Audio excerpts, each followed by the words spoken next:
Мына кыз ана жігіттің басын айналдырып алған, оқытып алған. Мен сен оқытқан жоқсың. Мама оқытып алған. Бес ой жүр. Оқытып алған. Қалай сонда қалай оқытады екен, шынымен? Ол өте қате пікір, құрметті достар, шынайы жауап берейік. Өте қате пікір. Көңілге тиеді ғой сонымен, иә?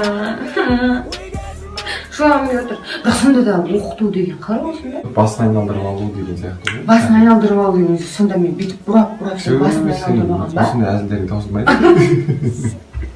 Мыналар не дейді? Және де маған көп қойылатын сұрақ, екеуің үйленгендерің пиар үшін бе? Иә, біздің уақытымыз бос, кәдімгі қолымыз удай бос, не істерімізді білмей жүрміз. Сосын үйлене салдық па? Иә, үйлене салдық. Бұл кәдімгі шығындалып маған 1,5 миллион әкеле салды, не қалың алла. Не істейміз біз? Пиар.